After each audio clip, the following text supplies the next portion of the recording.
Um, how does the vision affect staff? And who's taking it up? Yeah, and who's taking it up? I think it seems to me that it's being taken up very widely across the staff body and across disciplines and across cultural divides within the university or cultural difference in the university.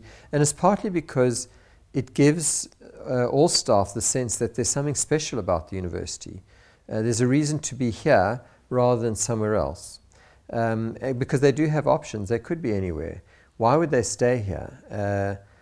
There are often a lot of disincentives. So compared to perhaps an institution in the States, they have certainly heavier teaching loads. They have larger classes. There's less time for research because of the amount of marking, and there's also a significant group of students coming in from disadvantaged backgrounds who need a whole lot more time and effort devoted to them than students might in a first world environment where it's just competitive to get in and students are well prepared. So there are push factors which would steer staff away from any South African university, including UCT. I think that they have bought into the vision because it gives them a reason to be here. Those are the things which you could only do at UCT or at a university like UCT. And it's a source of pride if we get it right.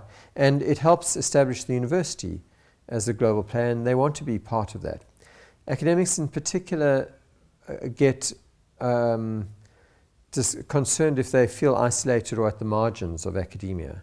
And it's easy at the southern tip of Africa to be marginalized from that world. It's nice to be in New York or London where there's a lot on and a lot of visitors, and it's a sort of like Grand Central for academics traversing your corridors and your lecture halls. So we need to position the university so that it becomes like that. It becomes a hub through which anyone who has any interest in a particular range of fields and disciplines would come and would prefer to be. So it brings them back into the center of the academic world from being more marginalized in the academic world. So that makes us a desirable place to work. I think that they buy into it. There are certainly a whole lot of disciplines, though, which it just doesn't speak to. So if you're a pure maths academic and you're studying string theory, it really makes no difference where in the world you study it, and there's nothing Afropolitan about it. And it would be contrived to suggest that it's a mission which speaks to every discipline and every academic or every student.